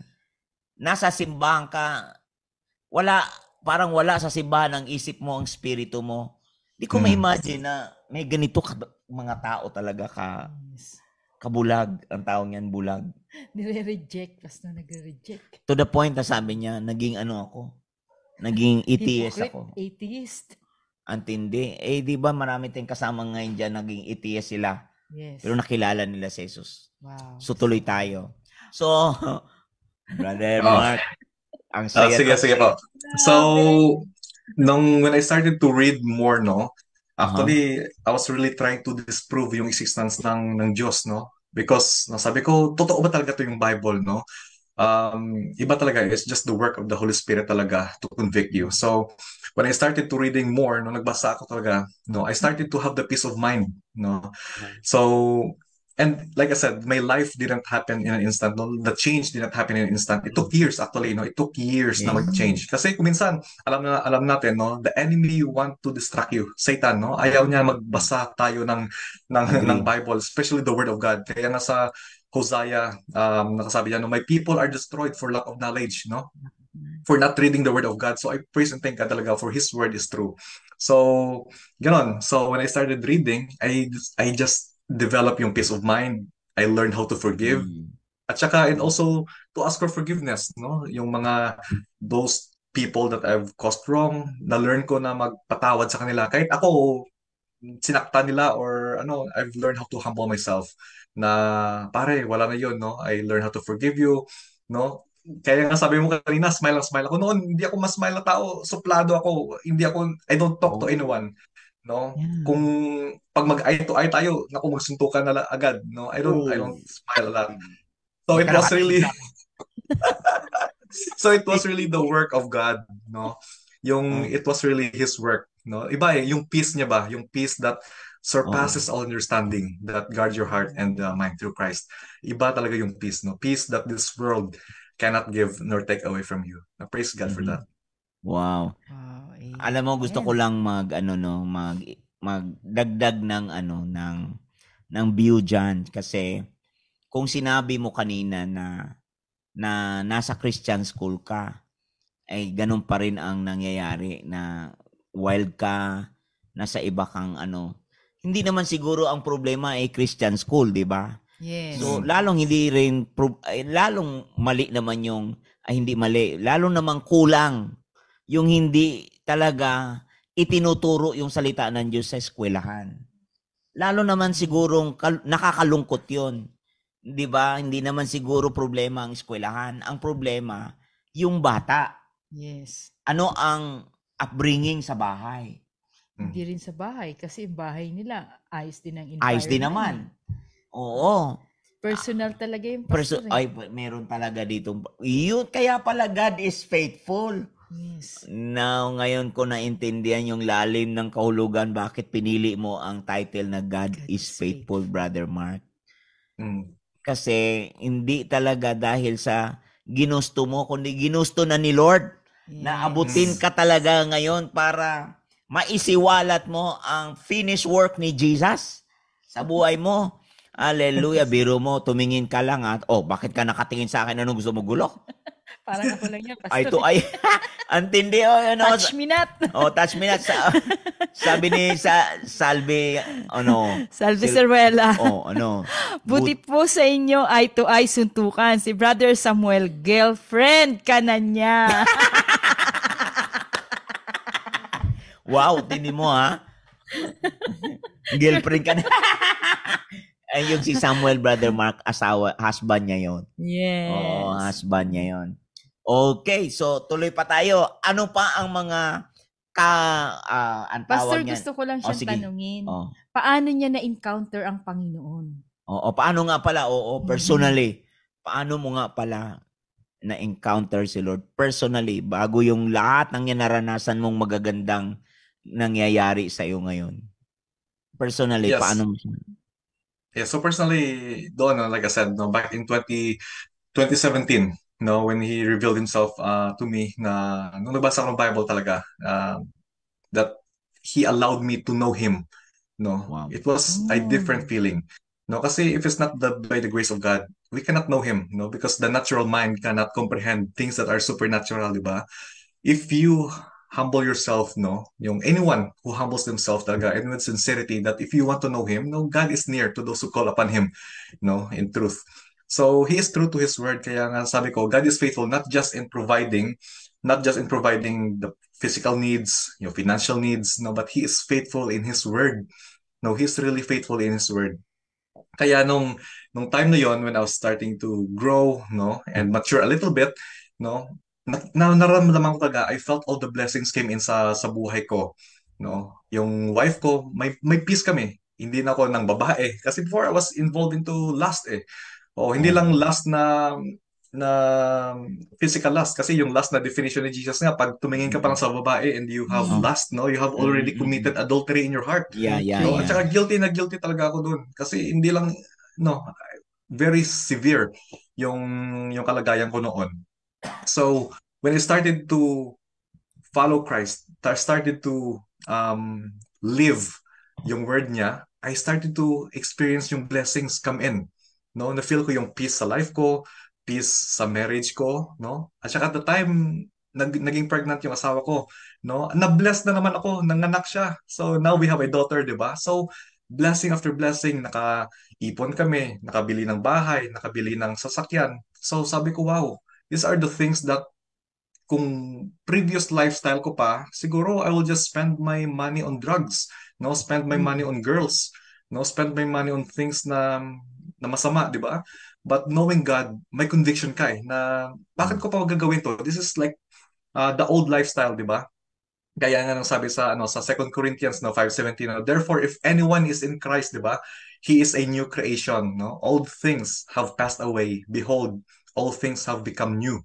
Di ba? So, and then again, God is faithful on that, no? And I felt that sa buhay ko. However, no, following God, just a warning sa lahat dyan, kasi baka isipin nila prosperity gospel. No, following God doesn't mean, no, it's all blue skies and greener pastures, no. There will be storms in your life, okay? So, guaranteed talaga yan, no? Has anyone experienced, no, na you will experience talaga trials sa buhay mo. No, parang si Job ba, no? Nawala yung lahat sa kanya, but he remained faithful sa Diyos and God restored him, no, yung life ni Job. Yes. So, if anyone dito, no, are not aware, I don't know if I have friends right now who are watching, during time ng COVID, no? During time ng COVID, I thought I was like invisible, I was untouchable. Maganda yung trabaho ko, yung misis ko, pareho kami nagtatrabaho. So when she was about to give birth, no? So when my wife was about to give birth, no? 2 weeks before siya manganak, natanggal ako sa trabaho, no? Natanggal ako sa trabaho, pastor. So imagine yung feeling during COVID, no? Lahat lockdown, di ba? Yung mga businesses. Kami lang yung mga healthcare worker kasi dito sa New York ako nagtatrabaho, even though I'm from New Jersey, no? We travel 40 minutes going to New York. Yung first wave talaga ng COVID, kami dito sa New York yung nung na-hit eh. So I worked before, during, and after COVID, no, yung peak niya. Nasa ICU ako noon, ICU nurse. So, natanggal ako sa trabaho because of my mistake sa charting. Sa charting lang, pinatanggal ako sa trabaho, na-terminate sa trabaho. Di alam to ng halos lahat, no? So, I'm just telling it here for, I think, the second time now siguro online, no? Or to the public. No? So, natanggal ako sa trabaho, but prior to that, during investigation, yung manager ko noon, no, nag-investigate. No, sabi niya, kasi dito sa Amerika bawal kasi yung if we have healthcare workers na nanonood, no. So kung yung pasyente mo nakatali, pag may restraint, bawal na walang order, active order yung pasyente. Dapat may order yan na naka-restraint. Kasi kung sa ICU, yung pasyente mo dapat naka-restraint kasi naka-ventilator para mabuhay sila.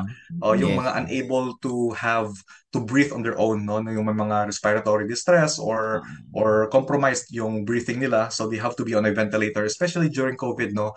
Rampant talaga yan. So at the time, I was taking care of my own patients. Dalawa yung pasyente ko na ICU patients. Tapos yung kasama ko na nurse, nag-break, no? Nag-break siya. So sabi niya, Mark, I'm going to my break, no? So can you please watch over my patient? So sabi ko, okay, no problem. So apat na yung pasyente ko, di ba? Kasi yung pasyente ko at saka yung pasyente niya. So I'm taking care of 4 patients. At the time, no, yung pasyente ko medyo critical yung state nila. So I was prioritizing my time sa pasyente ko. And then yung pasyente niya naman, natutulog lang. O natutulog, walang ek nung time na yon. So, hindi ko nga alam that I made a mistake kasi hindi na nasabi sa akin na yung pasyente niya pala nakatali, no? So, again, everything happened for a reason. Talaga, as in everything happened for a reason, and let me tell you why. No? So, investigation came, no, pinatawag ako sa opisina ng manager ko. Sabi niya, Mark, I think you made a mistake, no, sa charting. I think you were charting na yung pasyente nakatali pero walang order, no? At the time, sabi ko, oh, really? If that's the case, sabi ko, I'll take responsibility, no? Kasi nung time na yun, I was really convicted, no? I was really convicted at time na yun. Sabi ko, oh really? If that's the case, I will take responsibility, no? Hindi man lang ako nag-bother to lie or i-throw yung friend ko under the bus kasi sabi ko, I was kampante na I didn't do anything wrong, no? So the next week, the following week, tumawag yung manager ko. Sabi niya, Mark, no, are you working tonight? No, are you working tonight? Sabi ko, yes, I'm working tonight kasi nga night shift ako.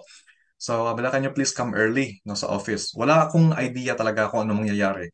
So, nung pinatawag ako doon, no, can you please sit, no? Hindi sa opisina niya, pinatawag ko sa isang room, no, kasama yung isang director ng hospital. And isa to sa #1 hospital sa New York, ha, yung hindi ko lang babanggitin. So nung time na yon, sabi niya, Mark, no, we have made the decision to let you go, no. Wow, it hit me talaga. I was caught off guard, but caught by surprise kasi wala man lang warning, di ba? Yung warning lang weeks before, di ba? Sabi ko, you were investigating, Mark, you made a mistake sa charting lang, ha? Charting lang yung mistake ko, no? You made a mistake on charting. So, and then the week after nga, no, sabi nila, we will let you go. So parang hindi nag-make sense lahat ng bagay sa akin kasi sabi ko, yun lang ba yung mistake? Prior to this, hindi naman ako pinatawag. Wala naman akong mistake na ginawang mali. There's no patient na namatay under my care. I was taking care of them, no? Even though nung COVID na yun, 'di ba, lahat ng tao sa mundo nag-paranoid, no, nagpapanik. Gusto nila mag-wear ng N95 mask, but personally, ilang beses ako tumatakbo sa pasyente ko na naka-mask lang, regular mask. During COVID pa yun, when no one knew what it was, no, the severity of the disease, 'di ba? So I didn't even care na mamatay ako noon or magkasakit, no, because I know kung ready ka, alam mo, if you are prepared to go where you're going, wala kang dapat katakutan, di ba? So during that time, no, sa kwarto na yon, when they decided na, so nag-make sense na, sabi ko, oh, I was really terminated, no? You know what hit me? Yung verse talaga sa Matthew na look at the birds, no? They don't even sow nor reap, yet your heavenly Father feeds them. No, how much more ikaw, di ba? Na anak niya, are the birds more valuable than you are? So, yun yung conviction ng Diyos sa akin.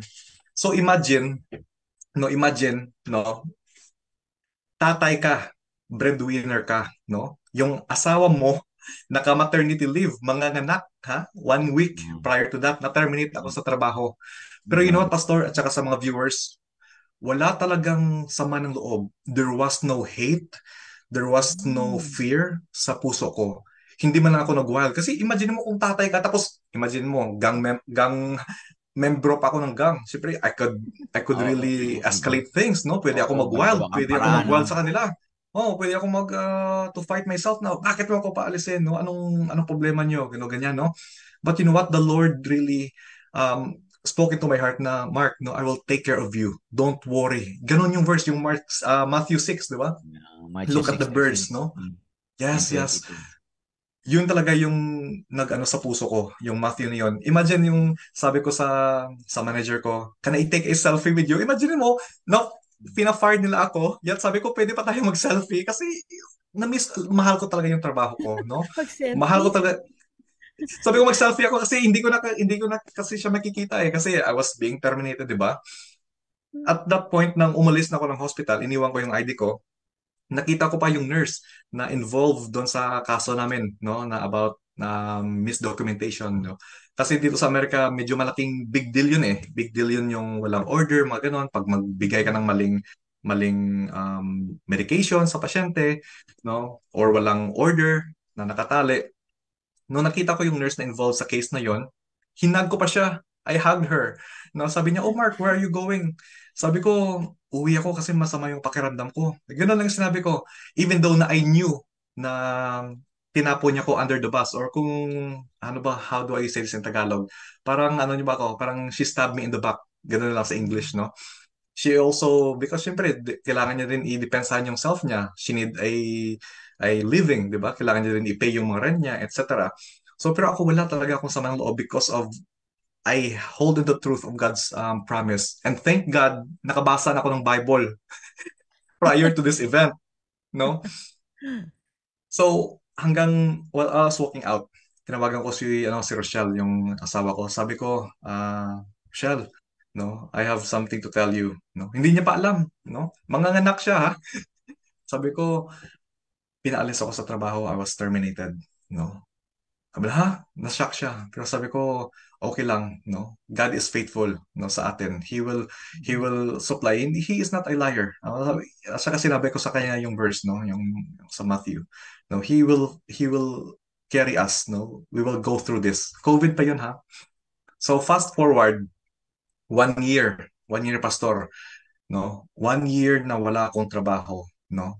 But can you imagine, no? For 1 year, we were able to pay our mortgage kasi may bahay kami. Kakabili pa lang namin ng bahay yun. Imagine, kakabili pa lang namin ng bahay. No? Saan namin kinuha yung pangbayad ng bahay, pangbayad ng sasakyan, monthly, panganganak niya, yung gatas. Yeah, pastor, hindi kami man lang nag-utang. Hindi mo ma-imagine how God supplied our needs talaga. Wow. Not just financially but spiritually. He made us stronger yung faith namin sa Kanya. Amen. Ang sinabi mo kanina, yun yung nakasulat sa Matthew 6:25 to 34. Oo, Matthew 6:25 to 34. Do not worry. Huwag kayong mabalisa. Yes. Kung ang mga Yes, ibon, yes. di ba? Kaya kung makikita niyo mga kaabangers, itong side benefits ng faithfulness ng Diyos, kung tayo lahat talaga ay faithful din sa pangako ni Lord, mananangan lang talaga tayo, wag tayong mananangan sa sariling lakas natin. Amen. Diba? Magtiwala lang talaga tayo. And the Bible said, God will reward us and we will reap in due times. Yan ang sinasabi ng Panginoon sa salita niya. Nasa 1 Peter yan eh. No, 'di ba? Sa chapter 5 verse 6 to 7. In due times you will reap. 'Di ba? Humble yourselves under the mighty hand of God. And He will lift you up in due times. 'Di ba? Trust in the Lord in Proverbs chapter 3 verse 5 to 6. Trust in the Lord with all your heart. Do not lean at your own understanding. Lean at your own understanding. And He will give the desire of your heart. And grabe yan. Brother Mark, ang tindi ng encounter mo na yan. Encounter actually yan.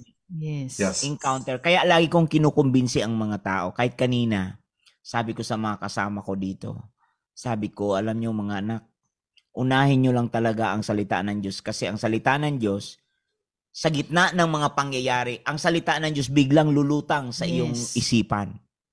Biglang ang Holy Spirit magpapahayag sa iyo ng mga salitang binasa mo noon, na ungkat mo noon.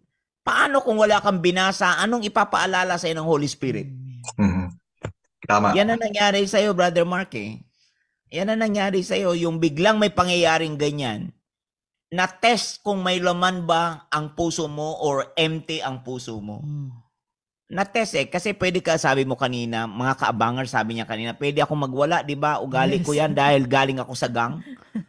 O, pwede ako magwala. Pero alam mo ano ang divine intervention na faithfulness ni Lord doon?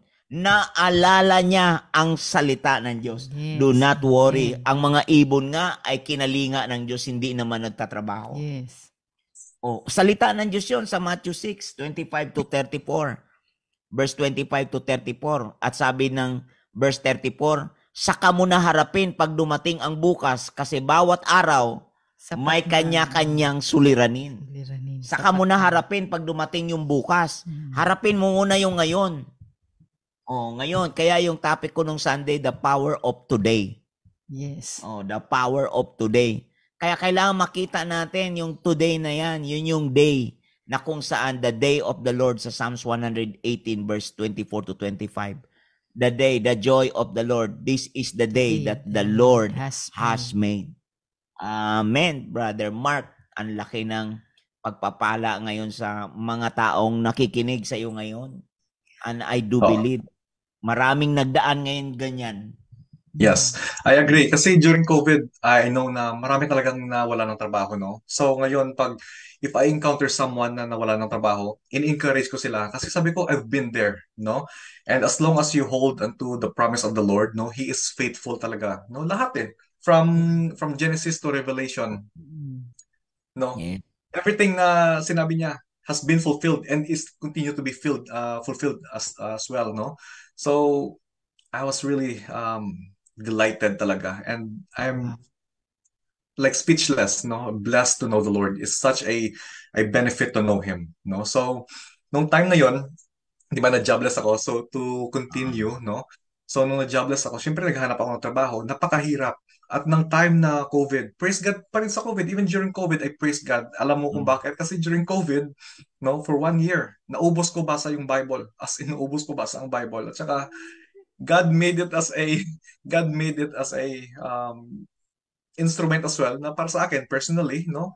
Sabi ko, Lord, wala naman akong trabaho, apply ako na apply, walang may mag-hire sa magbasa akin. na lang. Sabi ko, is it because of nung nangyari sa akin or anything? I don't know, hindi ko na question. Sabi ko, sige, samtang wala naman akong trabaho, kakapangat ng misis, mag-alaga na ako sa bata, at the same time, let me continue to feed on His word, no? So hanggang naubos ko from Genesis to Revelation, as in my life has become more fulfilled, no, nung nabasa ko. Wow. And nung time na yon, sabi ko, Lord, no, gamitin mo ako, no, use me for your kingdom. So I applied, and to my surprise, na-hire ako, no, pastor, into the #1 hospital sa New York. #1 hospital for 20 years straight, ha. Imagine mo yung history ko, no? Pinaalis. It's not easy na mag-apply kasi hindi naman kung sino-sino lang i-hire ng HR eh. Iba background check ka, no? I-check nila yung history mo. Sabi ko, Lord, ikaw na yung bahala. No, ikaw na yung bahala na mag-cover sa eyes nila. Kung gusto nila i-dig up yung history ko, it's up to you. No, kung ibigay mo yung trabaho sa akin, one thing I could give to you, yung ma-serve ko ikaw, Panginoon, no? Sabi ko, if you give me this opportunity, no, my life I will dedicate for you. I will exemplify you, no? I will minister sa mga kasama ko. I will share the gospel. Yun yung ano ko sa Panginoon. And sinagot niya yung dasal ko. He gave me a job. No, even though for 1 year I was jobless, no? No, when I got the job, can you imagine being terminated to being hired, no, into like the #1 hospital? Can you just, I can't even imagine myself, no? Sabi ko, baka, binline sila ng Panginoon na hindi nila makita yung history ko, no? So, wala na kong, ano doon, no? Record. But at the same time, sabi ko, Lord, but if they ask me, pag tinanong ako, have you been fired? So, sabihin ko talaga, oo, pastor. Kahit na desperado ko makahanap ng trabaho, no. Sabi ko, Lord, you have sustained me. But at this time, if you will test me, no, pag i-test mo ako, na tanungin ako ng manager o kung sino man mag-interview, No, why would I lie? No, why would I lie? What would it benefit me? Wala akong ma-benefit dun sa pagsinungaling para makuha ng trabaho. But guess what? Hindi man lang nila tinanong sa akin na ano yung history mo. Yung simple lang tanong nila, saan ka nagtrabaho noon? Ano yung history mo? Tapos congratulations, you got the job. Sa number one hospital pa sa New York. Nako, napasok ako. And then fast forward, Pastor, no? Ah. Fast forward, no? So when I got the job, right? So doon I was ano talaga ano ako sa mga friends ko, lahat ng coworkers ko, no, sinasabi ko how God is faithful talaga. In-encourage ko sila kasi alam naman natin ngayon yung lifestyle ng mga tao ngayon, madali ma-bored, no? Ungrateful, no? Walang pasensya sa trabaho. Nakita ko talaga yun sa mga coworkers ko. So at the same time, I'm being reminded na kung nadaanan nyo lang, sabi ko lang sa sarili ko, kung nadaanan nyo lang yung pinagdaanan ko, wala yan, no? So I encourage them at the same time. Sabi ko, Lord, Encourager ka use na ngayon, me. ah. Oh, sabi ko, use me sa profession ko. Alam mo, Brother Mark, makasingit konti, ah. Ikaw dating destroyer, troublemaker. Ngayon, encourager. Encourager. Ang builder. Ang tindi ng pagkagalaw ng Lord sa iyong Yeah, buhay. grabe. Okay, tuloy, Brother Mark, tuloy. Yes, yes. So, ngayon, so here, balik naman ako sa pagiging nurse, no? Balik sa pagiging nurse. But hindi ko kinalimutan yung promise ko sa Panginoon. Sabi ko, Lord, if you restore me, no? If you restore me, no? I will be obedient to your word, no? No. So, sabi ko, Lord, no? Parang lahat dito sa unit ko, kung saan ako nagtatrabaho, parang na-reach ko na halos lahat.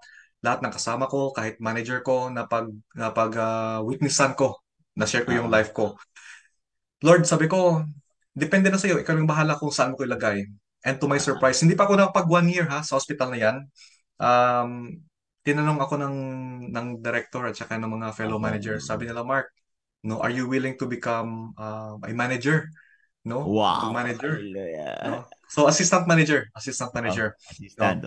So, sabi ko, ayaw ko. Ayaw ko talaga. Kasi pag manager ka sa trabaho, maraming obligasyon, maraming responsibility, no, maraming problema. Kahit off mo, maraming nagte-text, email, Yes, lahat. Isa yeah. yun sa mga ayaw ko talaga. Yes, Gusto ko yes. talaga ano lang trabaho lang at saka uwi ng bahay, no? Uh-huh. But the Lord reminded me, no, sa aking prayer before. Sabi niya, hindi ba you said you want to reach more people? No, kasi sabi mo, di ba, sa unit mo, kung saan ka nagtatrabaho, lahat na witnessan mo na eh. Di ba, Uh-huh. sabi mo, gusto mo mag-reach ng marami kang ma-witnessan, ma-preach? Uh-huh. Yung answer ng prayer pala, yung pagiging manager. But at the same time, nag-pray muna ako, Lord, kung gusto mo ibigay sa akin to, no, it will be mine. No? So, Lord, give me a sign, no, na kung para talaga sa akin to, yung pagiging manager, no, tatanggapin ko. So, I was declining the offer for, I would say, siguro mga 3 months. Ayaw na ayaw ko kasi mag-manager eh. No, I was declining for, I think, 3 months na they were courting me. At that time, no, papauwi na kami ng Pilipinas. Papauwi na kami ng Pilipinas noon, no. January yun eh. January 20 kami umuwi. No, January. So, Lord, sabi ko, give me a sign. Kasi ayaw ko naman maging selfish na ino-offer sa akin yung job. At the same time, I'm holding the position hostage. Tapos baka maraming gusto mag-apply, di ba? Mm-mm. So, sabi ko, Lord, give me a sign. Kasi nakakahiya naman na gusto nila ako. At the same time, hindi ko gusto. But at the same time, I'm battling the Lord. So, I was driving. I was listening to this podcast by Pastor Vodi Baukam. No? Yung message niya is about Daniel. No? Mm-mm. Nako, Pastor, grabe yung iyak ko. Yung message niya, accept the position, no? Accept the position. I will make you a Daniel in your position, no? Kasi si Daniel Wow. ginawa niyang overseer, Yes, di ba, sa yes. maraming Oo. kingdom, no? Siyang namuno eh. Siyang namuno, marami siyang Yes. boss even though na si Daniel, Marami no? siyang marami siyang follower. Followers. Follower. So, I will make you a Daniel sa workplace mo. So, nung bumalik na kami ng Amerika from the Philippines, no, nagpa-interview ako. Sabi ko, Lord, if this is your will for me, then so be it. No. Then fast forward, I got the job, Pastor. No. So Uh-huh. I became out of my I became now as a clinical nurse manager. No. At saka 4 yung unit na kino-cover ko ngayon. Parang si Daniel din, no? Parang si Daniel din na 4 din yung ano niya, yung boss niya. So now from being able to witness, no, from 20 to 30 staff, now I'm able to witness to as much as 175 na tao na mawitnessan ko. Grabe, ano? Imaginein mo to, ha? Si Daniel, sa buhay ni Daniel, siya ay nagdaan ng 4 na hari na hindi siya Yes. na-demote. Demote. Hindi siya na-demote. 4 na hari ang nagdaan sa buhay niya na hindi siya na-demote. Kumbaga, kung makikita nyo, maging ang mga follower ni Daniel, kahit hindi naniwala sa Diyos niya, siya ay hindi rin natangay sa mga yon. Siya ang talagang naging contact point na maging bibig ni Lord sa lugar ng Babylonia. Kaya ikaw din, ha, pinagpala ka, Brother Mark. Wow na wow talaga, sabi ni Kuya Reb, Marvin Montiel. Kanina pa to nagko-comment. Pwedeng mag-engage natin Marvin Pastor. Montiel. Kilala mo ba siya? Oh, siya yung actually nag-recommend na pinakilala kami ni Sister Si Kuya Maria. Marvin. Yung Pastor talaga. Marvin. Thank you, Kuya Marvin. Pastor po siya, Pastor. Pastor Marvin, thank you very much. Talaga ang daming umuugong na pagpapala ngayon sa maraming buhay na nakakarinig dito. Yes, grabe, Pastor. Siyempre, meron bang merong nais. Siyempre, hindi pwedeng mawala yun, Pastor. Hindi ba pwede? Nice. Grabe, no? Nadala ako sa kanyang mga kwento. Oo nga. Habang hinahanda yung ating special na babati. Hinanda para kay Kuya Mark. Pastor. Gusto ko lang gusto ko yung kwento niya. At alam niyo, Pastor, na habang nagkukwento siya, binabalikan ko yung mga kwento niya nung una. Yes, okay. At naniniwala ako nung siya ay pumapasok sa church at nakikinig siya ng salita, merong salita na natanim sa puso niya. Yes, oo. At ang sabi nga, di ba, yung salita ng Diyos, hindi yan pwede na uuwi pabalik sa kanya ng sayang. Wow, amen. Kaya yun talaga yung salita na natanim sa kanya, yung binhi na natanim sa kanya, isang araw, Pastor, umusbong. Kaya nagkaroon siya ng pagnanais na balikan ang salita ng Diyos. Yung pagkauhaw, yung longing. Yes, yung longing sa salita ng Imagine mo yun, mga kaabangers, nabasa ang buong Bible, walang trabaho yun. Yes, grabe, no? Ibinuhos ang time na hanapin si Lord. Grabe, no? Yung oras niya para sa Panginoon, di ba? Tingnan mo naman ang reward, manager. Oy, mga kaabangers, hindi pala sorry. Mga kaabangers, talagang ito talaga yung makikita dapat natin na kung kayo na natili sa akin, sabi ni Lord sa John 14, di ba? Kung kayo na natili sa John 15 pala yun. Kung kayo na natili sa akin at nananatili sa inyo ang mga salita ko, hingin mo na ang maibigan nyo. At ito'y ipagkakaloob sa inyo. Yes. Oo, di ba? Kaya nga, sabi niya sa John 15:16 naman, hindi kayo ang pumili sa akin. Ako ang pumili sa inyo. Ano ang kasunod? Upang kayo'y mamunga. At anong kasunod pa? At manatili sa inyo ang bunga. Yeah. Wow, grabing promotion yan. Tingnan mo naman. Bible School of the Holy Spirit. Tapos kung di ba naman siya lubusang binago ni Lord. Yung gusto niya lang na trabaho ay yung trabaho uwi. Hindi yung pag-uwi niya, bubuligligin pa siya ng mga tauhan niya sa bahay. Dahil binago siya. Tinanggap niyang mabuliglig siya. Pero hindi para buliglig yun. Pagpapala pala yun para maggamit siya na katulad ni Daniel. Wow, grabe talaga naman. Naging Daniel sa kanyang work of assignment. Ayan na. Ayan, sige, dahil handa na, Kuya Mark. Ito naman ang sorpresa sa'yo ng daily life sharing. Dahil kami ay napagpala mo. Ayan. Sige, panoorin handa natin. na po ba ito? Handa na po ba? Panoorin mo ito, Kuya Mark. Diba?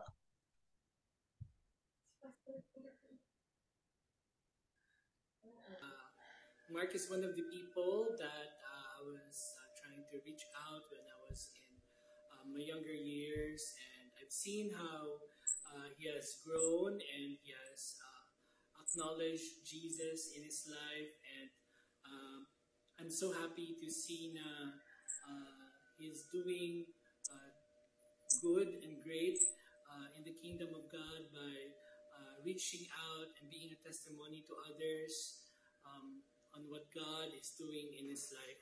So my message for Mark is that magpatuloy ka lang kapatid sa yung ginagawa. Huwag mong kalimutan that God called you for such a time as this. And I pray that God will continue to bless you, continue to strengthen you and give you inspiration. At the same time, give you more ideas on how will you be able to use your testimony to give glory to God and at the same time to be a blessing to the lost. So, bro, padayon gid, hindi ka gid magkaligpat sa Ginoo, kag magpanumdum ka gid permi nga nga ang mga tao nagalantaw gid sa imo nga kabuhi kag kabay pang samtang nakita nila ikaw, no? Makilala nila ang Ginoo. So praise the Lord, and I pray that God will just continue to bless your life, bless your family, and also that you will be blessing not just in your generation but also in the next generation, that whenever they see your life, they will see a testimony that the Lord is good and faithful, and He will always be sa ating mga buhay. So God bless you, and I hope that this video has blessed you, and the people that have been listening to you will be able to be inspired and so blessed with who our God is. God is faithful. Amen. Thank you, Pastor Marvin. Mark is Yes. wonderful that Yes. Kuya Mark. Yan. So, I just want to add for that, no? So that's why nung nag-birthday ako, nung January, no? So tinanong ko sa asawa ko, sabi niya, so what are we going to do? Going back earlier, no? So sabi ko, I want to give my testimony, no? So sabi ko, i-invite mo lahat ng family mo. Invite ko lahat ng family ko sa mother side, father side, invite natin lahat. Yung guest namin umabot hanggang 150, no? But at then, hindi ako nakatulog, pastor, no? The Lord was really convicting me, no? Sabi niya, no, invite your gang friends. Yung lahat ng sa gang, lahat kagrupo mo, no, lahat sila invite mo, no? Sa Iloilo? Sabi, sa Iloilo, oh. So, I invited them, no, I invited all of them. So, now yung list namin from 150, 160, family pa lang yan, umabot na more than 300. No, Wow. sabi ko kay Mrs., I think we have to, sabi ko, we have to change venue. Maghanap tayo ng venue ng malaki. No? Yung main motive ko to share my testimony was not to exemplify myself, no, was not really to exemplify myself, but to give glory to God. No, but to give glory to God, no? Kasi hindi ko narating to, like I said earlier, no? Hindi ko narating to just because I came to America, nakapagtrabaho. Kasi maraming magsasabi a lot of people will try to mock, oh, maganda ang buhay mo kasi sa Amerika ka, maganda kasi dollar yung income mo. No, it's not true kasi maraming nurse, doktor, no, miserable yung buhay. No, maraming lubong sa lubog sa utang, no? Lubog sa utang. So it's not because again of me, of my skill, but because only of God, because of Christ, no, who died on the cross willingly for you and me. No, that my life started to change. So as a motivation, sabi ko sa asawa ko, no, let's give them a Bible. Yun yung giveaway namin, Bible, pastor. Kasi yung Bible nga nagpa-change ng buhay ko ito. This was the exact Bible na ko. Yung first na sweldo ko ito, yung binili ko. So sabi ko kay Rochelle, sabi ko, let's buy Bible. So bumili kami ng 1 box of Bible para giveaway sa birthday ko. Alam mo kung ano nangyari? Alam mo yung enemy mautak din eh. Hindi dumating sa Pilipinas yung 1 box of Bibles na in-order namin. But again, praise God, He is faithful. He made a way. No? Thank God yung pastor namin, may kakilala siyang member ng Gideon's International, si Brother Ed Canuto. No? So he was able to supplement, no, Bibles to us. Sabi niya, just name how many you need. No, even 1,000 ibigay ko sa kayo. So sabi ko, hindi brother, 300 lang. So again, God is still really faithful in providing the things that you need as long na yung desire mo hindi for yourself, but for His kingdom, no? He will really make a way as long as you glorify Christ, no? His death, His burial, His resurrection, no? You are safe, and you ask the Holy Spirit as a guide, no? Iba Amen. talaga yung life mo. Fulfillment is different, no? Ngayon, I don't care pag matanggal ako, pag mamatay ako. No, I have nothing to worry about. No, and I really want to encourage, no, people who are listening here, no, that stay on the word of God, no? He is faithful and true. Kasi ngayon maraming hopeless eh. Maraming hopeless sa panahon ngayon. Maraming yung natatakot, 'di ba, sa mga pangyayari. Kagaya ng nangyari sa Israel ngayon. May giyera doon ngayon. And in fact, I was there. No, I was there a few weeks ago sa Israel mismo. No, we were in Galilee, we're in Qumran, we're in Jerusalem, and 2 weeks nung nakaalis kami, doon nag-umpisa yung giyera. So, God is faithful. And the most important thing is, no, especially sa mga parents dito, kung yung mga parents na nanonood, I really want to encourage you, no, don't just provide the physical things ng mga anak nyo. Kasi what would benefit if you give your children the best clothes, no, the best food, the best education, sending them to Christian schools or whatever, pero you don't give them the spiritual milk kailangan ng bata, no? Yun yung pinaka-importante, especially fathers, no? Father talaga, malaki ang inyong responsibility. I really want to encourage father, especially ngayon, we live in a society where they try to feminize, parang i-feminine nila yung mga father. Alam mo na, yung mga feminist movement ngayon, no? But yung father talaga, malaki yung headship eh. Christ is the head of the church, just like yung Yes. husband, no? Yung head ng household. So, malaki talaga. And yung most importantly, you are ready, to meet your creator, to meet your creator anytime, And praise God because God is not just a God of love, but at the same time, He is a God of wrath. No, hindi alam ng marami kasi maraming tao alam na, oh, God is love, no, God is love. No, no, yung importante, you are saved, no? Yung tanong, Yes. how to be saved? Saved from what? Dapat tayo, we should recognize that we need a savior. No, maraming Yeah. tao diyan alam yung pagkakilala nila kay Jesus ano lang eh, savior lang, no? Pero hindi nila alam na dapat si Jesus Lord mo rin eh, at saka Christ eh. Kaya nga sabi nga sa Bible, no, born unto you this day in the city of David, no, a savior, Christ the Lord. Yun yung title ni Jesus eh, Savior Christ the Lord, hindi lang savior, no? So why do we need to be saved, no? We need to be saved from sin, no? From death. We need to be saved from hell. No, we need to be Yes. saved from Satan, no, from ourselves. And most importantly, we need to be saved from the wrath of God. No, yung iba sabi nila, what do you mean wrath of God? 'Di ba sabi sa John 3:36, no? He who believes in the Son, referring to Jesus, 'di ba? Yes. Yeah. Has everlasting life. John And he who 3:26. does not believe the Son shall not see life, but the wrath of God, no, Yeah. abides on him. No, so Yes.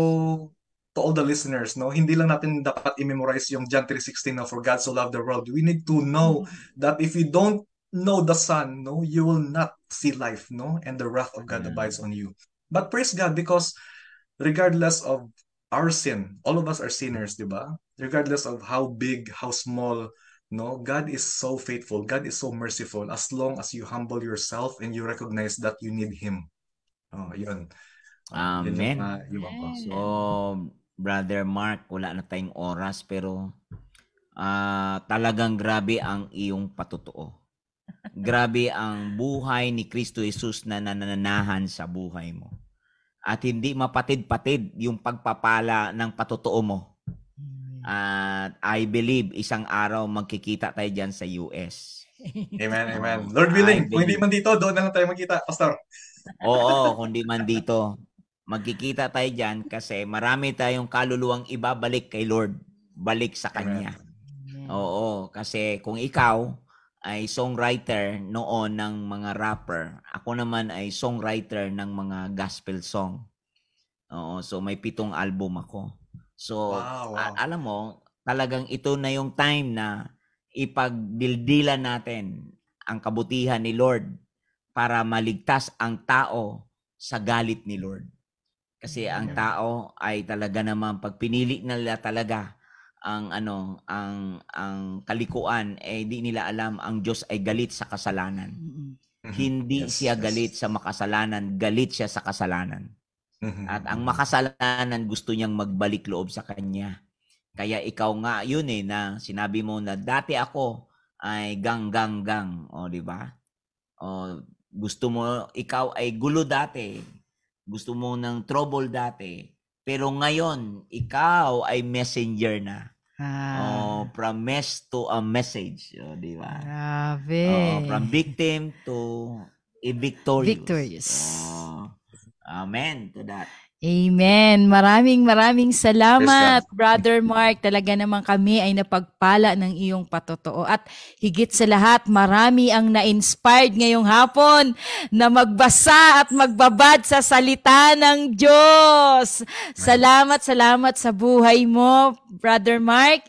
At syempre, maraming salamat mga kaabangers sa inyong pag-antabay sa amin, sa inyong pagsama sa amin ngayong hapon na to.